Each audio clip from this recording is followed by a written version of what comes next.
Bueno, hoy vamos a hablar de uno de los órganos de los sentidos, que es el globo ocular. Está constituido por el órgano de la visión, que tiene la finalidad de captar los diferentes colores, los movimientos, es decir, todo lo que vemos, ¿no? Por eso es el órgano de la visión. Como su nombre lo indica, tiene la forma de un globo. La parte anterior es un poco más pronunciada que la parte posterior. El globo ocular, así como la Tierra, ¿no?, tiene polos. En este caso, tiene un polo anterior y tiene un polo posterior. El círculo perpendicular al eje del polo se llama la línea del ecuador. Es decir, el punto equidistante entre el polo anterior y el polo posterior se encuentra la línea del ecuador. Y luego están los meridianos, como vemos aquí. Estos son los meridianos. Representan los semicírculos que pasan por los polos.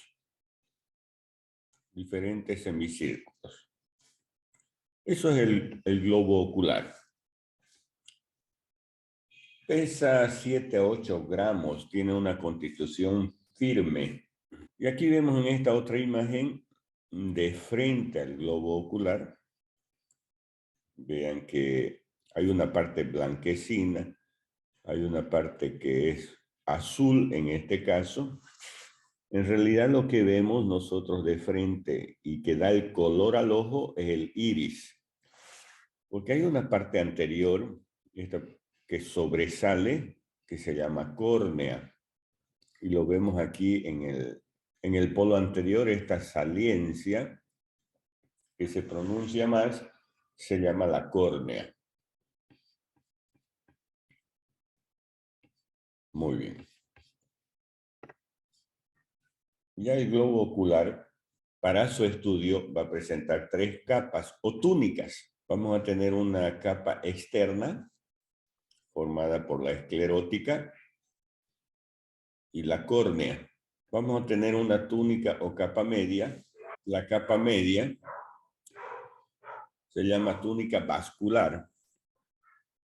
Está formada por la coroides, el cuerpo ciliar y el iris. Y una capa interna o túnica nerviosa, que la vemos de ahí de color amarillo, que está constituida por la retina.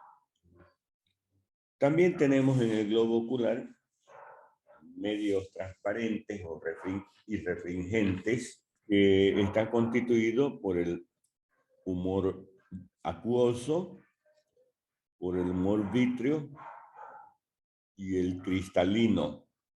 Esos son medios que son transparentes a nivel del globo ocular. El cristalino, el humor acuoso y el humor vítreo o cuerpo vítreo. Muy bien.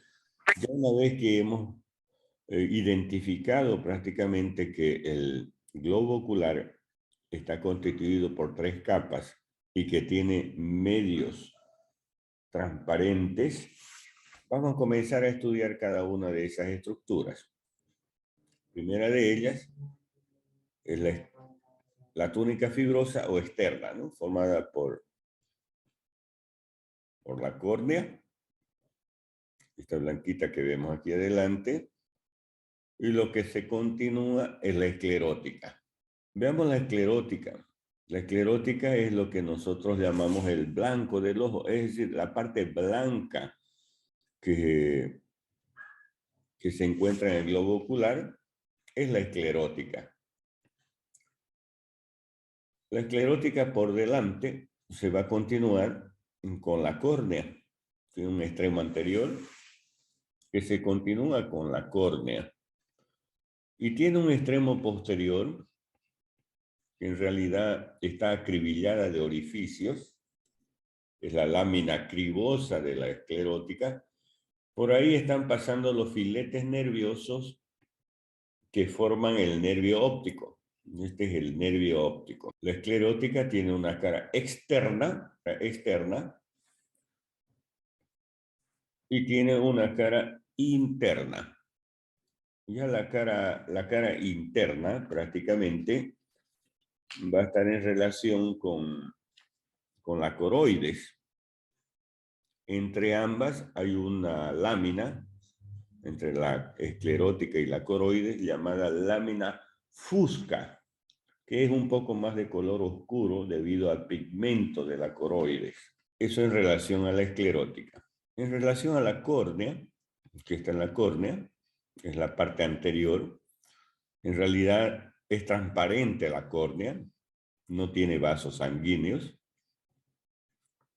La córnea tiene una cara anterior,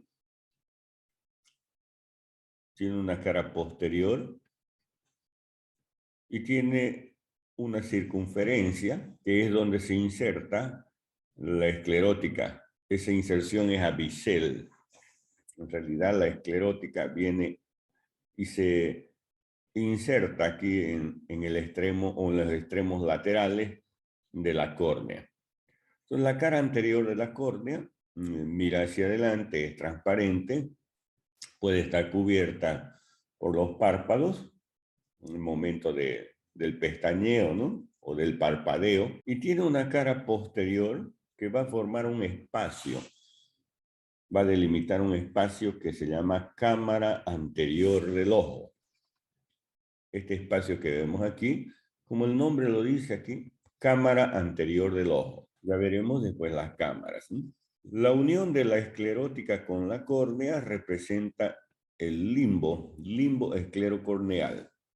En realidad el borde de la córnea se llama limbo, pero al unirse con la esclerótica forma el limbo esclerocorneal. Muy bien, vamos a la otra capa, que es la capa media o túnica vascular, porque la mayor parte de los vasos sanguíneos ingresan o se encuentran en esa túnica. Y esta túnica vascular, la parte posterior, está formada por las coroides. Le vemos aquí de color más rojita, ¿no? Esa es la coroides.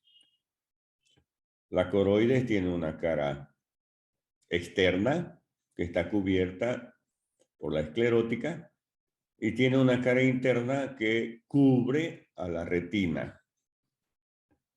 Tiene un extremo posterior y tiene un extremo anterior. El extremo anterior de la coroides se va a continuar con el cuerpo ciliar, Va a tener una comunicación en forma de, así como una sutura del cráneo, ¿no? Por decir, como la sutura frontoparietal. Esa unión entre la coroides y el cuerpo ciliar se denomina ora serrata. Ya por delante de la coroides encontramos el cuerpo ciliar. El cuerpo ciliar en su constitución es un músculo, en realidad va a tener un músculo en su interior, el cuerpo ciliar, y va a tener los procesos ciliares. El músculo del cuerpo ciliar se llama músculo ciliar. De la parte interna del cuerpo ciliar nacen un ligamento, se llama ligamento suspensorio del cristalino o zónula de zinc, que se inserta en el cristalino y sirve para, es un medio de unión prácticamente del cristalino. El cristalino es la lente que tenemos nosotros en nuestro globo ocular. O sea, ahí se encuentra el ligamento suspensorio del cristalino o zónula de zinc. Va a tener en su constitución fibras, ¿no? Fibras que constituyen el cuerpo ciliar. Y la otra parte de la capa media o vascular está en la parte anterior, que se llama iris. El iris es el que da el color al globo ocular. Existe iris café, marrón, iris verde, nosotros decimos ojos verdes, ¿no? O iris azules, de ojos azules, y así sucesivamente. De acuerdo al color, decimos el color del ojo, ¿no? De acuerdo al color del iris. El iris tiene en su parte media, que tiene la forma de un disco prácticamente con un orificio en su parte media. Ese orificio de la parte media del iris se llama la pupila óptica. La pupila óptica. La pupila sirve de comunicación entre la cámara anterior y la cámara posterior. Vean que ya tenemos otro espacio que se llama cámara posterior.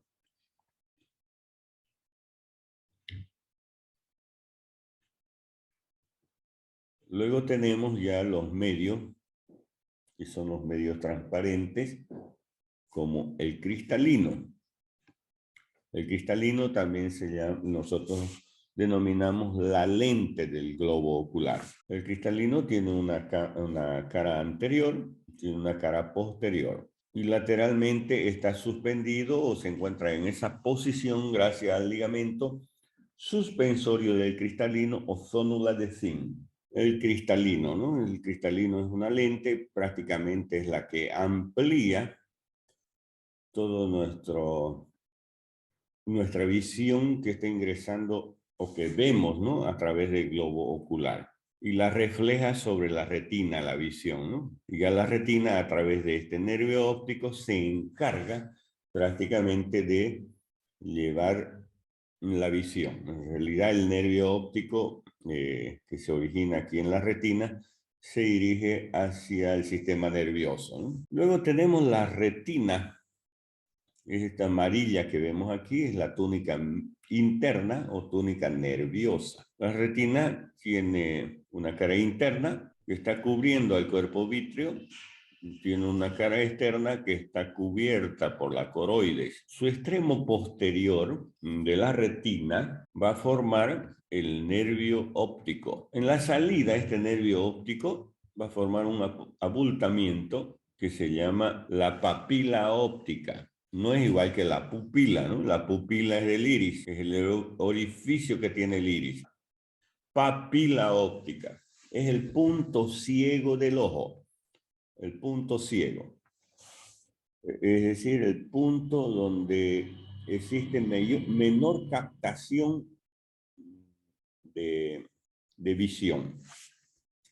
Pero inmediatamente por dentro tenemos lo que se llama la mancha amarilla. La mancha amarilla de la retina es el sitio de mayor agudeza visual, es decir, el punto donde más se capta la visión, la mancha amarilla de la retina. Como dijimos, el nervio óptico se está originando en la retina. Ese es el origen del nervio óptico. Sale por la parte posterior, el nervio óptico, ya saben, en su recorrido, se introduce al conducto óptico que se encuentra en la base de las alas menores del efenoide. Sale del conducto óptico y va a formar un entrecruzamiento que se llama quiasma óptico. Y de ahí del quiasma óptico va a salir las cintillas ópticas que se dirigen ya hacia el lóbulo posterior del cerebro, al lóbulo occipital donde se encuentra el centro de la visión. Entonces ese es el origen del nervio óptico, su recorrido y su terminación del nervio óptico. El nervio óptico es el segundo par craneal. Ahora hablemos de estos espacios que se encuentran en el globo ocular. Vamos con este espacio anterior. Se llama cámara anterior del ojo. Está delimitada por la cara posterior de la córnea y la cara anterior del iris. ¿Qué contiene la cámara anterior? Humor acuoso. El humor acuoso que se origina en los procesos ciliares del cuerpo ciliar. Por detrás del iris se encuentra otro espacio que se llama cámara posterior, que también tiene humor acuoso como contenido. Esta cámara posterior está delimitada por la cara posterior del iris y por la cara anterior del cristalino y del cuerpo ciliar. Y el otro espacio que hay por detrás del cristalino se llama espacio vítreo porque está ocupado por el humor vítreo o por el cuerpo vítreo. Este es el cuerpo vítreo, humor vítreo, que también es un medio transparente. Este cuerpo vítreo se encuentra prácticamente articulado o se encuentra unido al cristalino a través, aquí hay una fosa, se llama fosa hialoidea, que está prácticamente conectada o sirve para alojar prácticamente al cristalino, la fosa hialoidea. Y hay un conducto que comunica la parte anterior con la parte posterior del globo ocular, es decir, que pasa por en medio prácticamente del cuerpo vítreo, que se llama canal hialoideo o conducto hialoideo. Eso es lo que nosotros estudiamos en el cuerpo vítreo o humor vítreo, que es una estructura transparente, gelatinosa, ya la vamos a conocer en la práctica, ¿no? Muy bien, esas son las estructuras que tiene el globo ocular. Y existen arterias que están irrigando al globo ocular, como por ejemplo las arterias ciliares anteriores, ciliares posteriores cortas, que son las que irrigan a la esclerótica. Aquí vemos en esta otra imagen la córnea en la parte anterior, continuándose con la esclerótica en la parte posterior. La esclerótica formando la lámina cribosa de la esclerótica para que perfore prácticamente los filetes nerviosos del nervio óptico y formando aquí la papila óptica, ¿no? Luego la coroides, la retina, el humor vítreo o cuerpo vítreo, el conducto hialoideo, la fosa hialoidea, la cámara anterior del globo ocular, delimitada por la córnea y el iris. Este espacio que hay en el iris se llama la pupila. La pupila muchas veces se contrae, la contracción de la pupila se llama miosis y la dilatación se llama midriasis. Ustedes ven que muchas veces el médico utiliza una linterna para alumbrar al globo ocular. Por ejemplo, hay algún accidente o en el hospital o en la emergencia, se alumbra al globo ocular. ¿Para ver qué? Para ver la contracción de la pupila con la luz, con el alumbrado, con la linterna, la pupila debe contraerse, debe estar en miosis. Y si está en la oscuridad, prácticamente está en midriasis, ¿no? Entonces la pupila es importante, que es un valor referencia para ver el estado del paciente. Si nosotros alumbramos con la linterna a la pupila y no se contrae, es decir, continúa en midriasis, en dilatación, porque con la luz tiene que contraerse, tiene que cerrarse ese espacio prácticamente. El paciente está muerto prácticamente si no existe la contracción, si la pupila está dilatada. Entonces, desde el punto de vista médico, nosotros decimos, está en midriasis, no hay estímulo, no hay contracción, no hay reflejo pupilar de contracción con la luz de la linterna. Entonces, el paciente prácticamente o está en un estado ya vegetativo, ¿no? O muerto, ¿no? Y aquí la cámara posterior que se comunica con la cámara anterior del ojo a través de la pupila que tiene el iris. El cuerpo ciliar, que se continúa con la coroide, y luego se encuentra la retina, ¿no? Que origina al nervio óptico. Existen varias células, varias capas que tiene la retina, una de ellas, los conos y bastoncillos, son los que están originando al nervio óptico. Y el cuerpo ciliar y el cristalino, que tiene la forma de una lente biconvexa. Esa es la forma que tiene el cristalino, una lente biconvexa. Existen también los párpados, lo que está cubriendo prácticamente al globo ocular son los párpados, ¿no? Ya los párpados son estructuras que están cubriendo al globo ocular y que están constituidos por varias capas, ¿no?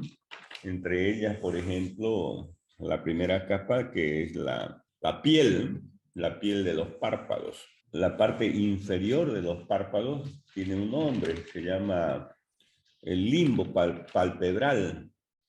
Ese limbo palpebral prácticamente está insertando a los cilios, ¿no? A las pestañas. Ese es el limbo palpebral. Y la unión de los dos párpados va a formar lo que se denomina la hendidura palpebral. Hendidura palpebral. Aquí justamente a nivel del limbo palpebral, donde se encuentran las pestañas, internamente se encuentran las glándulas de Meibonio. Las glándulas de Meibonio son pequeñas glándulas que producen sebo, que sirve para lubrificar la córnea. La córnea es transparente, no tiene vasos sanguíneos la córnea, no tiene irrigación, por eso es transparente por donde ingresa la luz, pero sí la córnea es rico en inervación, por eso cuando nos tocamos el globo ocular, la parte anterior, nos duele bastante, debido a que la córnea tiene una rica inervación, es decir, nervios sensitivos. Lo que no tiene es arteria ni venas. No tiene arterias ni venas, es decir, no tiene irrigación. Inmediatamente por debajo de la piel hay el tejido celular laxo, luego la capa muscular prácticamente formada por los músculos orbicular superior y orbicular inferior. Ya por debajo de la capa muscular también se encuentra otra capa celular laxa, un plano fibroelástico, músculo liso, y la mucosa, la parte interna de los párpados es la capa mucosa o conjuntiva palpebral. La conjuntiva es la parte interna de los párpados, es la conjuntiva. Algunas veces la inflamación de esa capa interna se llama conjuntivitis, ¿no? Produce un enrojecimiento de los párpados, ¿no? Es la conjuntivitis. Muy bien. Les decía yo que internamente, en el limbo palpebral, vamos a encontrar unas glándulas, se llaman glándulas de Meibonio. Meibonio. Esas glándulas de Meibonio pueden inflamarse y producir lo que nosotros denominamos el chalazion o meibonitis. Todos hemos tenido, como ven ustedes el globo ocular, esta inflamación de las glándulas de Meibonio, el chalazion o meibonitis puede ser del párpado superior o puede ser la inflamación del párpado inferior. Muchas veces, comúnmente en casa, nosotros decimos Susu, está con Susu, pero eso es el nombre común, ¿no? El nombre científico es chalazion o meibonitis, inflamación de las glándulas de Meibonio. Son glándulas que producen un sebo que sirve para la lubricación del globo ocular y de la córnea, especialmente de la córnea, ¿no? Existe un globo ocular, las vías lagrimales. Ya el nombre lo dice, sirve para conducir la lágrima, ¿no? Vías lagrimales. Existe una glándula lagrimal. Glándula lagrimal que se encuentra en el ángulo superolateral de la órbita, en la fosita lagrimal del frontal. Esa glándula produce la lágrima, que es un líquido que se derrama en la superficie del globo ocular. Sirve para lubricar al globo ocular en el acto del parpadeo, ¿no? a humedecer el globo ocular. Pues si no está humedecido, prácticamente esas estructuras del globo ocular existen unos conductos. La glándula lagrimal tiene unos conductos porque es una glándula exócrina, tiene conductos que derrama prácticamente o conducen el líquido lagrimal a nivel del globo ocular. Con el parpadeo, nosotros extendemos ese líquido bañando a todo el globo ocular o cubriendo o empapando al globo ocular de la lágrima. ¿Y dónde se va a conducir la lágrima después? Hay unos puntos lagrimales. Punto lagrimal superior, punto lagrimal inferior. Pequeños puntos son orificios, ¿no? Son puntos lagrimales. Se llaman así porque son pequeñísimos esos orificios, ¿ya? Esos orificios se llaman puntos lagrimales, superior e inferior. Si ustedes se fijan en el espejo, bajan un poquito su párpado inferior y se fijan internamente, van a ver un pequeño puntito, un pequeño orificio, tanto en el párpado superior como en el inferior, justamente aquí donde yo les estoy apuntando, que son los puntos lagrimales. Esos puntos se van a continuar con unos pequeños canales que se llaman canalículo superior y canalículo inferior, o canales lagrimales. ¿Y dónde van a conducir la lágrima? Al saco lagrimal, el saco lagrimal. En realidad, recuerdan ustedes el hueso lagrimal, el unguis, tiene una cresta que divide a la cara externa del hueso lagrimal. La parte anterior de la cresta tiene un canal, el canal que aloja al saco lagrimal, precisamente, que es este de aquí. Y ese saco lagrimal se va a continuar con el conducto nasolagrimal. ¿Recuerdan ya la cara interna del maxilar? Entre la rama ascendente del maxilar y el seno maxilar hay un conducto que tiene dos crestas, ¿no? Anterior y posterior. Ese conducto se llama conducto nasolagrimal, también llamado conducto lacrimonasal. Este conducto nasolagrimal o lacrimonasal, decimos lacrimo porque es así la pronunciación, ¿no? Cuando se utilizan los gases, nosotros decimos la policía, ¿no? Utiliza gases, son gases lacrimales, con C, lacrimales. Entonces, la lágrima es conducido por este conducto al meato inferior, que se llama meato inferior. Y es ahí donde donde se conduce la lágrima, vean ustedes, la lágrima a través, por eso se llaman vías lagrimales. Su punto final de estas vías lagrimales prácticamente es en el meato inferior. ¿Y qué se hace con la lágrima ahí? Cuando nosotros respiramos, entonces por la propia respiración sirve para humedecer prácticamente las fosas nasales, pero también por la respiración se evapora prácticamente la lágrima, ¿no? Ahora, ¿qué pasa cuando la persona está llorando? Los puntos lagrimales son insuficientes para conducir la lágrima a las fosas nasales, ¿no? Decimos las fosas nasales porque ahí se encuentran los orificios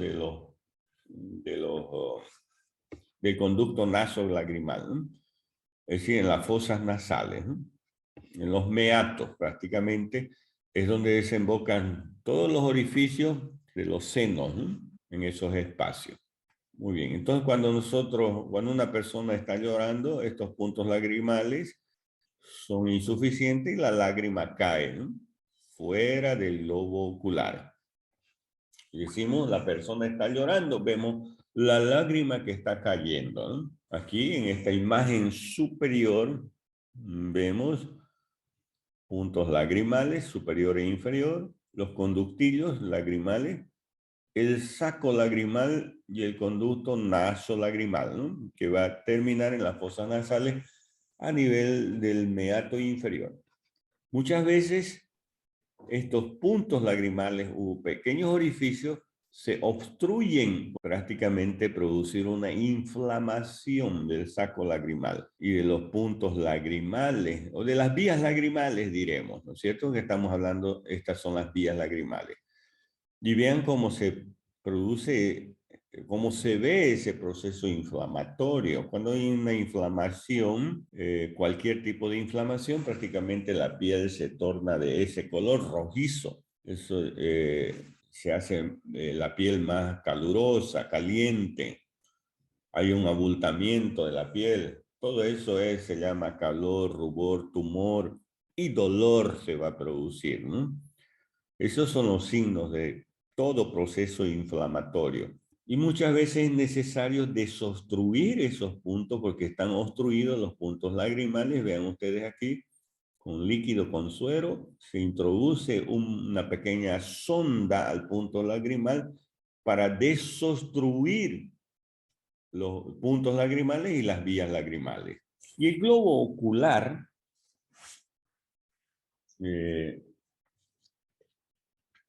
tiene movimiento, ¿no? Tiene movimiento, debido a que hay unos músculos que se llaman músculos extrínsecos del globo ocular. ¿Y cuáles son los músculos extrínsecos? Ya lo observamos en esta imagen, la primera imagen, el recto superior, el recto inferior, el recto lateral o el recto externo, el recto interno, el oblicuo superior, el músculo oblicuo inferior. Esos son los músculos extrínsecos del ojo. Existe en la parte posterior, en el vértice de la órbita, porque las fosas orbitarias prácticamente están formados por huesos, ¿no? Las fosas orbitarias. En la parte posterior, que es el vértice, ¿no? Este es el vértice de las fosas orbitarias. Aquí es la pared superior formada por porción orbitaria del hueso frontal, y esta es la pared inferior de las fosas orbitarias. ¿Quién forma la pared inferior de las fosas orbitarias? ¿El maxilar superior, doctor? Muy bien, el maxilar superior. El maxilar superior lateralmente, el hueso cigomático, ¿no? Y la apófisis orbitaria del palatino, ¿no? Y la pared medial, ¿quién forma la pared medial? La apófisis frontal del maxilar, y la lámina y el esfenoide, ¿no? Y la pared lateral prácticamente es formada por el ala mayor del esfenoide y el hueso cigomático, la apófisis frontal del hueso cigomático, ¿no? Y el vértice prácticamente está en la parte posterior. En el vértice hay un anillo llamado anillo y tendón de Zinc. El anillo prácticamente redondeado. Ese anillo, de ese anillo van a hacer un tendón, se llama tendón de Zinc. De ese tendón prácticamente se originan los músculos rectos y el músculo oblicuo mayor. El único que no se origina de ese anillo de zinc es el oblicuo menor, que se origina del piso de la órbita prácticamente, ¿no? De la parte interna del piso de la órbita. Los demás músculos, oblicuo superior y los músculos rectos, se originan del vértice a nivel del anillo de zinc o tendón de zinc. Desde allí esos músculos, vean, desde el vértice se van a dirigir hacia adelante. Ya vemos en la imagen, en esta otra imagen, se dirigen hacia adelante, ¿no? El recto superior va a terminar en la parte superior del globo ocular, el recto inferior en la parte inferior, el recto lateral en la parte lateral y el recto medial en la parte medial, ¿no?, del globo ocular. Oblicuo superior y el oblicuo inferior, ¿no? Van a ir a terminar cerca del limbo esclerocorneal. Aquí ya vemos la imagen, en esta imagen de frente, donde se encuentra la terminación prácticamente de los músculos rectos, ¿no? el músculo recto interno prácticamente un poco más cerca de la inserción de la córnea, a 5.8 milímetros, 5 milímetros, digamos. El músculo recto inferior a 6 milímetros de la inserción de la córnea o de la córnea, ¿no? 7 milímetros cerca de la córnea termina el recto lateral y el superior a 8 milímetros de la inserción de la córnea, ¿no? Entonces, esa es la inserción, el origen en el vértice, en el anillo de zinc, y la inserción cerca de la córnea a nivel del globo ocular de estos músculos extrínsecos. Aquí estamos, vemos el oblicuo superior, el oblicuo inferior, recto superior, recto inferior, recto lateral, recto medial. Vemos la inserción aquí, ya vimos a cuántos milímetros de la córnea, de distancia de la córnea termina, ¿no? ¿Cuáles son los movimientos prácticamente que originan estos músculos? El recto superior prácticamente lleva el ojo hacia la parte superior y medial, el recto inferior hacia la parte inferior, el recto lateral hacia afuera, ¿no? El recto medial hacia adentro. El oblicuo superior lleva el globo ocular inferior y lateralmente. Y el oblicuo inferior, la acción llevar el globo ocular superior y lateralmente. ¿Y cuál es la inervación de estos músculos? Los músculos rectos, superior, inferior, recto, medial, es por el tercer par craneal, el motor ocular común, oculomotor. El recto lateral ya no es motor ocular común, es el sexto par craneal, el abducen. Motor ocular externo también llamado, motor ocular externo. El oblicuo inferior por el tercer par craneal. Y el oblicuo superior por el cuarto par craneal, por el nervio patético o troclear. Esa es la inervación de estos músculos. Ya prácticamente el origen de estos músculos oculomotores, tercer par, cuarto par y sexto par, es a nivel del mesencéfalo. Ese es el origen de estos nervios, prácticamente que son motores, ¿no? Porque vienen a inervar a los músculos. Tercer par motor, cuarto par motor, sexto par motor. Se originan en el mesencéfalo, estos nervios. Salen del mesencéfalo y llegan a las partes laterales de la lámina, del espaldar de la silla turca. En las partes laterales, luego transcurren por la parte lateral del seno cavernoso y se introducen a la órbita a través de la fisura orbitaria superior para llegar finalmente a inervar a los músculos extrínsecos del globo ocular. Entonces ese es el origen, el trayecto y la terminación de estos nervios, tercer par, cuarto par y sexto par craneal. Recuerdan que la fisura orbitaria superior, en su contenido, decíamos, pasan los nervios tercer par, cuarto par, sexto par, ¿no es cierto? Y ya sabemos entonces de dónde vienen estos nervios y hacia dónde se dirigen y qué músculos van a inervar, ¿no es cierto? Fosas nasales. Las fosas nasales, que es otro de los órganos, va a albergar a otro de los nervios importantes, que es el nervio olfatorio, el primer par craneal. Ese primer par craneal que se origina en la mucosa pituitaria de las fosas nasales, y esos filetes van a perforar la lámina cribosa, es decir, van a pasar por la lámina cribosa del etmoide, y ya dentro del cráneo van a formar los bulbos olfatorios, ya en la cara superior de la lámina cribosa, ¿no? Los bulbos olfatorios, y de ahí van a salir las cintillas olfatorias que se dirigen a la cara inferior del cerebro, donde se encuentra el centro de la olfacción y a la parte interna. Entonces, el centro de la olfacción, o rinencéfalo también llamado, ¿no? Entonces, ese es el origen, el trayecto y la terminación del nervio olfatorio. Origen en la mucosa de las fosas nasales, mucosa pituitaria de las fosas nasales. El trayecto es perfora los filetes nerviosos, la lámina cribosa, o se introduce a la lámina cribosa, forma el bulbo olfatorio, cintillas olfatorias y termina en el cerebro. Ese es su origen, trayecto y su terminación. Ahora, las fosas nasales están cubiertas por una estructura de forma piramidal llamada la nariz.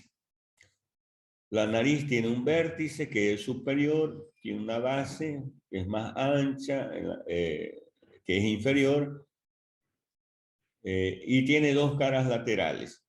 Y tiene un borde la nariz, un borde anterior que da la forma de la nariz, la forma. Aquí en la imagen anterior, en el inciso A, donde está el inciso A, en esta imagen decimos, esta es una nariz recta, porque este borde es recto, el borde anterior de la nariz. Aquí tenemos la nariz griega. La nariz griega, vean cómo la frente se continúa con el borde de la nariz. Esa es la nariz griega. Otro tipo de nariz que tenemos o que hay es la nariz aguileña, también llamada nariz de loro. Y la otra forma de nariz es la nariz en silla de montar o nariz arremangada. Y son las formas de nariz, ¿no? La forma de nariz. Y la nariz tiene unos orificios, se llaman ventanas de la nariz, los orificios inferiores, izquierdo y derecho. Y vean ustedes cómo las ventanas de la nariz prácticamente también tienen forma diferente. Si ustedes se fijan en el espejo, van a ver la forma, la forma de las ventanas de la nariz. Por ejemplo, este inciso A, esta forma elíptica que tienen estos orificios, oblicuos, casi verticales, es en la raza europea. Este es el inciso B, es en la raza amarilla, japoneses, chinos, coreanos, ¿no? Ya es oblicua prácticamente, o elíptica, de adentro hacia afuera. Esa oblicuidad, de adentro hacia afuera, más alargada, ¿no? Las europeas son prácticamente verticales, ¿no? Casi verticales. Elípticas verticales, estas son elípticas, pero ya son oblicuas, de adentro hacia afuera, en la raza amarilla. Ya en la raza negra, casi horizontal, ¿no? Son más anchas prácticamente, el eje mayor es transversal. Raza europea, raza amarilla y raza negra, ¿no? Ya salimos de la nariz y nos introducimos prácticamente a las fosas nasales, ¿no? Las fosas nasales. Ya las fosas nasales tienen paredes, pared medial, pared lateral, pared superior, inferior, un extremo anterior y un extremo posterior. El esqueleto prácticamente de las fosas nasales están formados por huesos, por cartílago y una membrana fibrosa. Los huesos ya los hemos conocido cuando hemos estado estudiando a la osteología de los huesos de la cara y del cráneo, ¿no? Así tenemos, por ejemplo, la pared inferior ósea de las fosas nasales está formado por la cara superior de la apófisis palatina del maxilar y posteriormente por la cara superior de la porción horizontal o lámina horizontal del palatino, ¿no? Pero principalmente por la apófisis palatina. Ya en la parte superior o la pared superior de las fosas nasales está formada por los huesos propios de la nariz o los huesos nasales, ¿no? Los huesos nasales, por el etmoides, por el esfenoide en la parte posterior, ¿no? La pared medial de las fosas nasales está constituido por la lámina perpendicular del etmoides y el vómer, ¿no? Y el cartílago del tabique, que está en la parte anterior, ¿no? En el ángulo que forman la lámina perpendicular y el vómer, ahí se incrusta el cartílago del tabique, ¿no? Ya la pared externa de las fosas nasales o pared lateral, constituido por el maxilar, ¿no? Por los cornetes, por el etmoide, la cara interna de las masas laterales del etmoide, la cara interna del maxilar, la cara interna de la rama ascendente prácticamente del maxilar, ¿no? Por la cara interna de la lámina vertical del palatino, ¿no? La parte anterior, perdón, y también los cornetes, ¿no? Cornete superior, cornete medio y el cornete inferior, que van a formar los meatos, ¿no? Meato superior, van a formar el meato medio y los meatos inferiores, ¿no? La parte anterior de las fosas nasales se llaman ventanas de la nariz. Las ventanas de la nariz se van a continuar con una dilatación que se llaman vestíbulo de la nariz, donde se encuentra, a ver, vamos a ver en esta imagen aquí, esta parte anterior, esta dilatación se llama vestíbulo de la nariz. Y la parte superior prácticamente, superolateral del vestíbulo de la nariz va a formar otro espacio que se llama ventrículo de la nariz.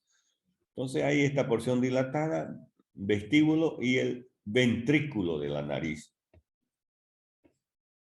Y ya por dentro prácticamente de las fosas nasales o por dentro del vestíbulo se encuentran las fosas nasales propiamente dichas, ¿no?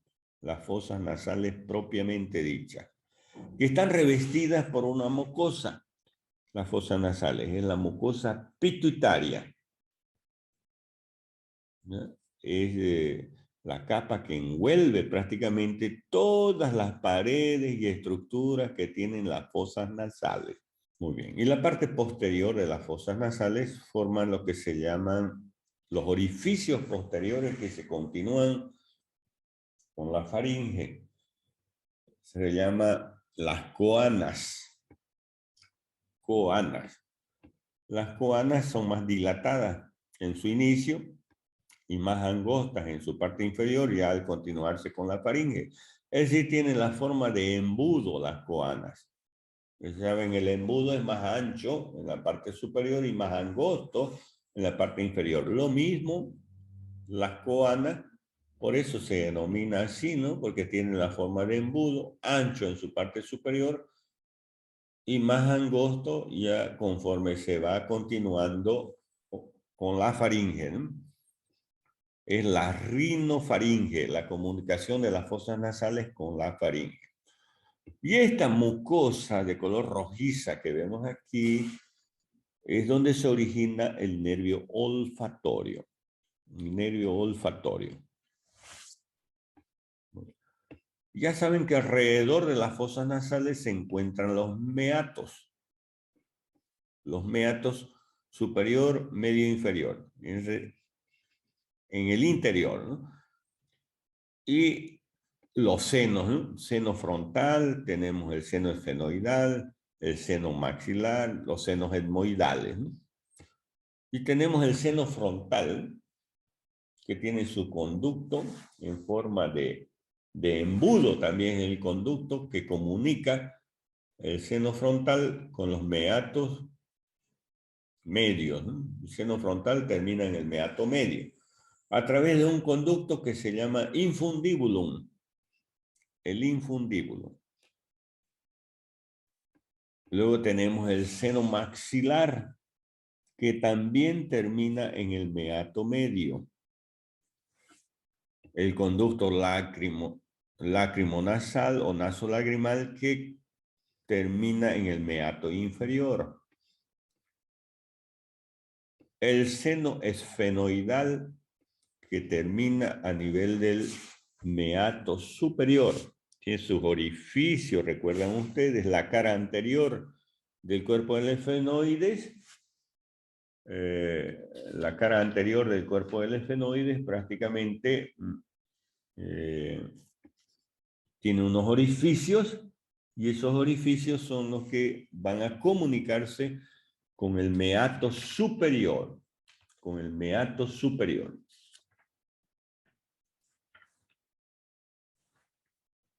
Muy bien. Y también los senos etmoidales terminan en los meatos, ¿no? Meato superior y en el meato medio. Muy bien. ¿Y quién irriga las fosas nasales? Una de las arterias etmoidales anteriores, arterias etmoidales posteriores. La arteria esfenopalatina, una de las arterias más importantes que están irrigando a las fosas nasales. Son las arterias esfenopalatinas. Y por último, los cartílagos que se encuentran en las fosas nasales. Tenemos los cartílagos del tabique, los cartílagos laterales y los cartílagos alares. Cartílagos alares. Muy bien. Y la membrana fibrosa que tiene las fosas nasales que se encuentran en los espacios que dejan estos cartílagos. Ese es el esqueleto prácticamente de las fosas nasales, los huesos, los cartílagos y la membrana fibrosa. Luego vamos a ver otra cavidad. Se llama cavidad bucal. La cavidad bucal. O boca simplemente. En la boca existe un órgano importante que es la lengua, donde se va a originar uno de los nervios o se encuentran prácticamente pares craneales, ¿no? Y es el sentido del gusto. Es el sentido del gusto, la lengua, ¿no? Muy bien. Ahora, la cavidad bucal va a tener un espacio que se encuentra entre los labios y los dientes. Ese espacio se llama vestíbulo de la boca. Y aquí entre los dientes y las mejillas, el vestíbulo de la boca. Cuando nosotros inflamos prácticamente nuestra boca, lo que estamos inflando es el vestíbulo, ¿no es cierto? Se expande el vestíbulo. Y ya en la parte interna se encuentra la cavidad bucal propiamente dicha, las caras internas de los dientes, donde se encuentra la lengua, esa es la cavidad bucal propiamente dicha. La cavidad bucal tiene una pared superior, una pared inferior, paredes laterales, pared anterior y pared posterior. La pared superior, llamada también bóveda del paladar o bóveda de la boca, está tapizada por una mucosa y está representada en la parte anterior por la cara inferior de la apófisis palatina del maxilar y posteriormente por la cara inferior de la lámina horizontal del palatino. Ya el piso de la boca, o la pared inferior o piso de la boca, donde se implanta la lengua, la raíz de la lengua, está formada por el músculo miloioideo, por la cara posterior del cuerpo de la mandíbula y la parte superior del hueso ioides, ¿no? Esa es la pared inferior o suelo de la boca. Ya las paredes laterales de la boca está representada por la cara interna de las mejillas, ¿no? En la cara interna de las mejillas vemos una mucosa, se llama la mucosa de los carrillos. Mucosa de los carrillos. Además, esa cara interna presenta una parte adiposa. Existe tejido graso en las mejillas que se llama bola adiposa de Bichat. Bola adiposa de Bichat. Ya la pared anterior de la cavidad bucal, esa es la pared anterior de la cavidad bucal, está representada por los labios, ¿no? por los labios. Puede ser real o virtual, ¿no? Es decir, puede existir cuando nosotros prácticamente tenemos los labios aproximados unos con los otros, tenemos la boca cerrada, ¿no? Ahí está la pared anterior. Pero cuando abrimos la boca, como en este caso, no está la pared anterior, ¿no? Se comunica prácticamente con el medio. Y la pared posterior de las fosas de la cavidad bucal, que se comunica con la faringe, es la bucofaringe. Presenta en la parte media una saliencia que se llama úvula o campanilla. Úvula o campanilla. En las partes laterales se encuentra la fosa amigdalina, que alberga a las amígdalas, delimitada por los músculos, ¿no? Palato gloso y palato faringio. Esta parte posterior que comunica la boca con la faringe se llama istmo de las fauces.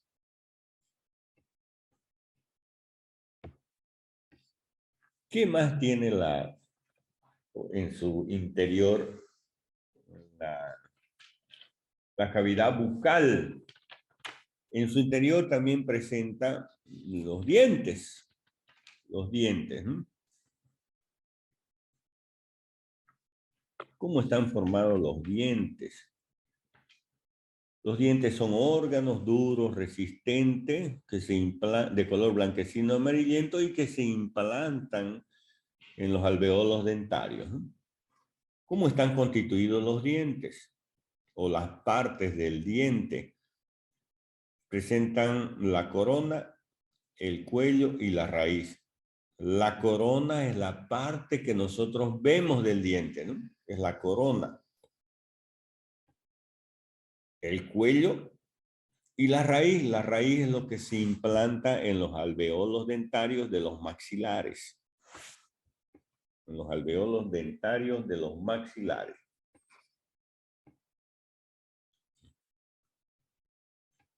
Esta corona está envuelta por una capa que se llama esmalte, que es de color blanco, ¿no? Es la parte blanca de nuestro diente. Es decir, la corona cubierta por el esmalte, ¿no? Y la raíz está cubierta por el cemento que es el que va a unir prácticamente la raíz a los alveolos dentarios.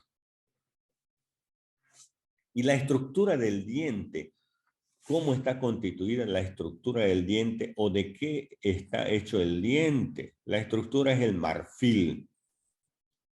Dentina o marfil. Entonces, ¿cómo está constituido el diente? Por la dentina o marfil. ¿Cuáles son las partes del diente? Corona, cuello y raíz. ¿Cuáles son las envolturas de los dientes? El esmalte en la corona y el cemento en la raíz. ¿Ok? Ahora, los dientes lo podemos dividir en dientes de leche y dientes definitivos, o dientes temporarios o de leche y dientes definitivos o permanentes.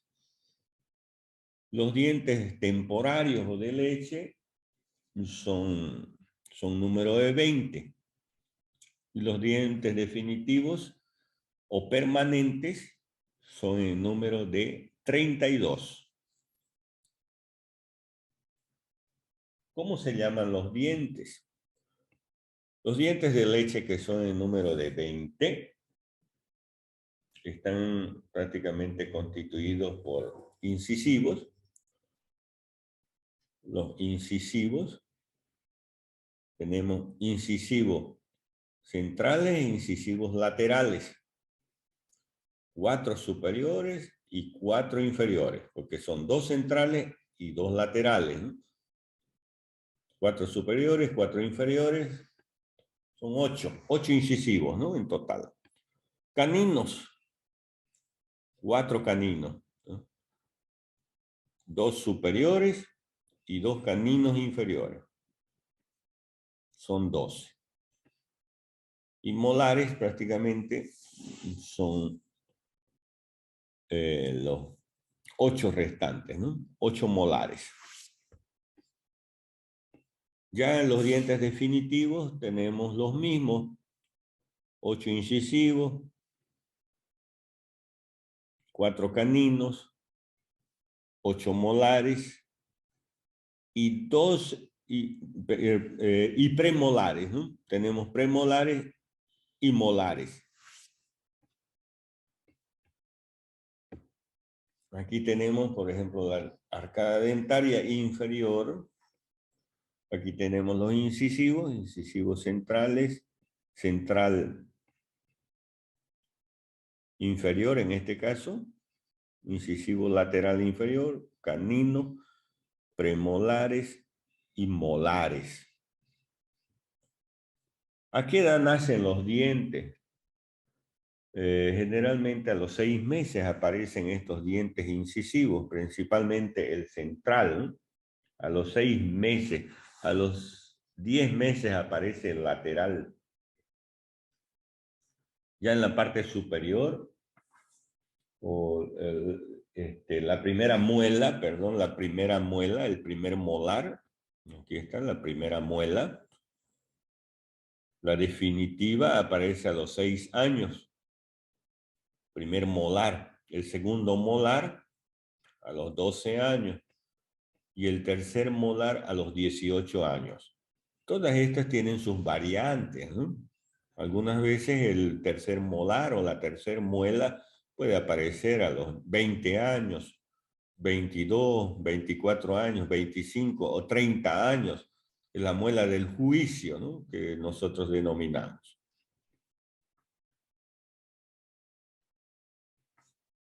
Ya los premolares, el primer premolar aparece a los 10 años y el segundo premolar a los 11 o 12 años. Entonces esa es la aparición prácticamente de los dientes, ¿no? De los dientes.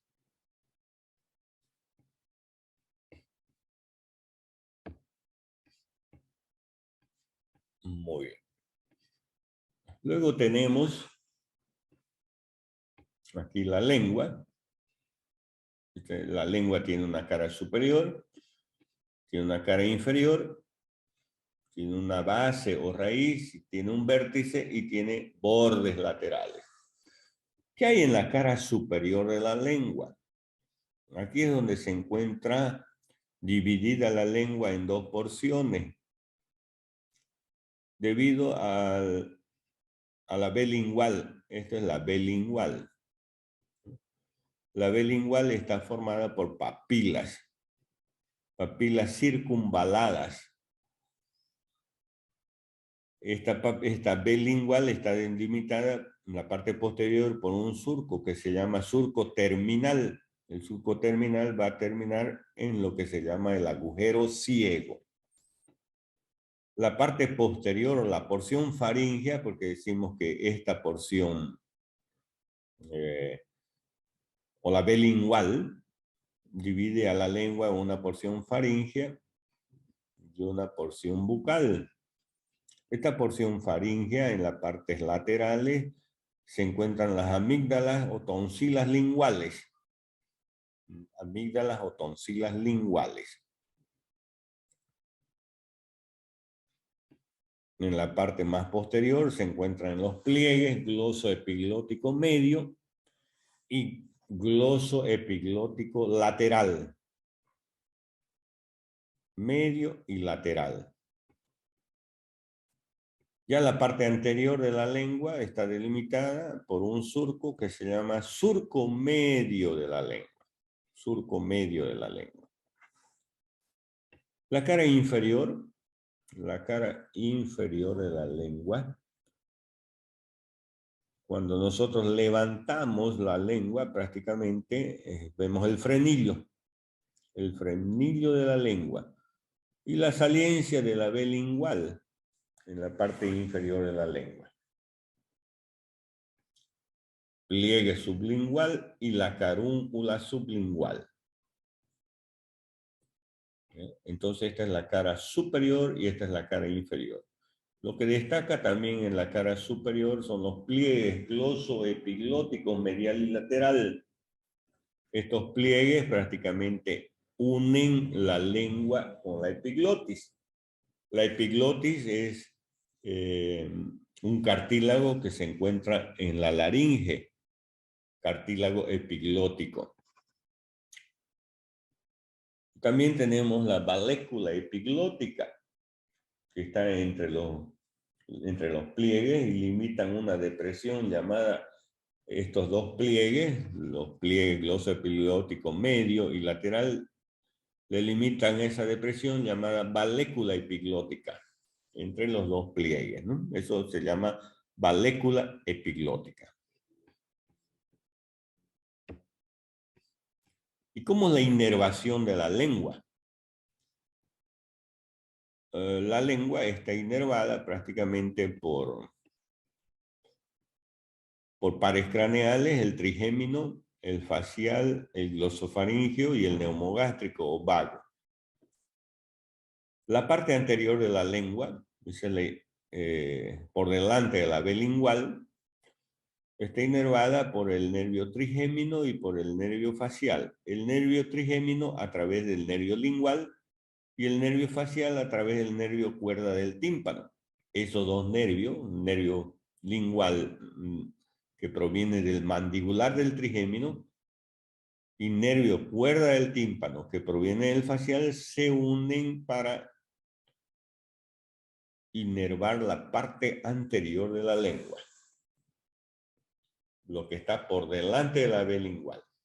A nivel de la B lingual, la inervación de la lengua la realiza el nervio glosofaringio. Y por detrás, la región faríngea de la lengua está inervada por el nervio neumogástrico. El neumogástrico o vago. Esa es la inervación sensitiva y sensorial de la lengua. La lengua también tiene músculos. Son los músculos de la lengua, ¿no? Músculos de la lengua. Son 17 músculos que tiene la lengua. Todos son pares excepto uno de ellos. El músculo lingual superior o longitudinal superior. Y todos prácticamente son extrínsecos. Vienen de órganos o huesos vecinos, excepto uno que solamente es un músculo intrínseco que se origina y termina en la lengua, el músculo transverso de la lengua. El músculo geniogloso, ¿dónde se origina? En las apófisis genis superiores, que se encuentran en la cara posterior del cuerpo de la mandíbula, ¿no? Del cuerpo de la mandíbula.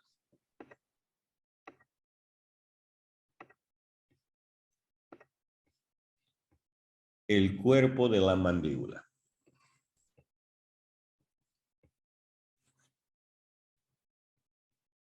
¿Cuál es la acción del músculo geniogloso? Que se origina en el cuerpo de la mandíbula y termina en la lengua.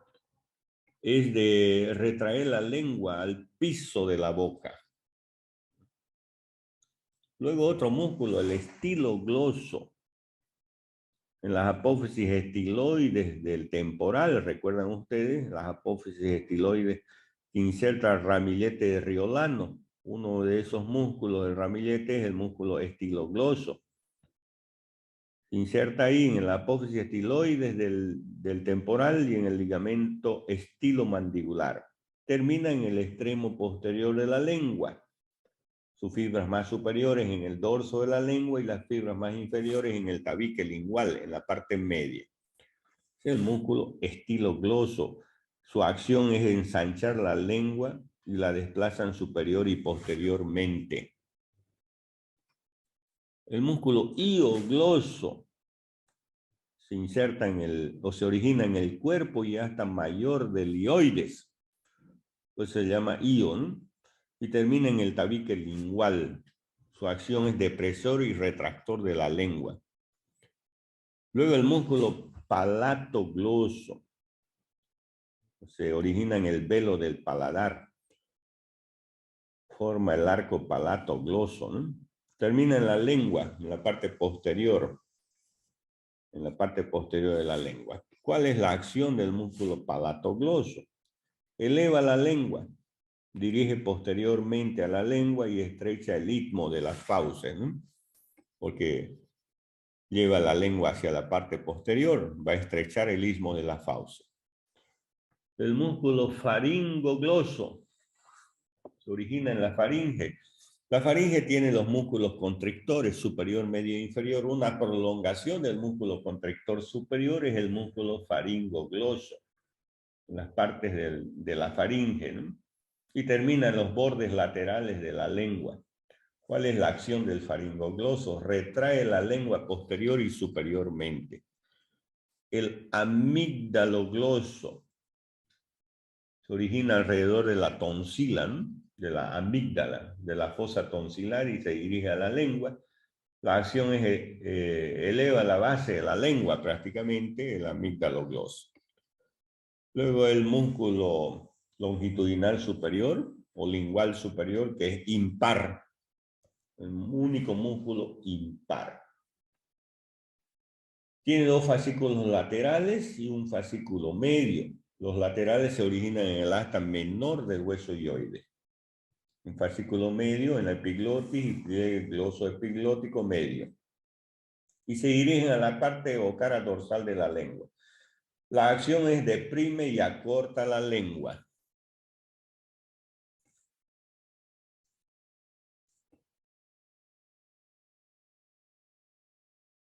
El músculo longitudinal inferior ya es un músculo par. Se origina en el hueso hioide y termina en el vértice prácticamente de la lengua. La acción del longitudinal inferior o lingual inferior deprime y retrae la lengua. Y el músculo transverso prácticamente se origina en el tabique de la lengua y termina en los bordes laterales, de la lengua. Alarga y estrecha la lengua. Esa es la acción del músculo transverso. El que nos hace sacar la lengua prácticamente es este músculo, el geniogloso. Cuando saque la lengua, sacamos la lengua, es por acción de ese músculo, ¿no? Y todos estos músculos están siendo inervados por el nervio hipogloso, excepto el palatogloso, que es por el neumogástrico. Vean ustedes cómo la lengua tiene una inervación sensitiva y sensorial, lo que vimos hace un momento, por los nervios trigémino, facial, glosofaríngeo y neumogástrico, y tiene una inervación motora. Ya la inervación motora es por el hipogloso, por el par craneal número 12, ¿no? El nervio hipogloso, y por el neumogástrico, ¿no? Que es el músculo palatogloso, que se origina en el paladar, ¿no? Muy bien.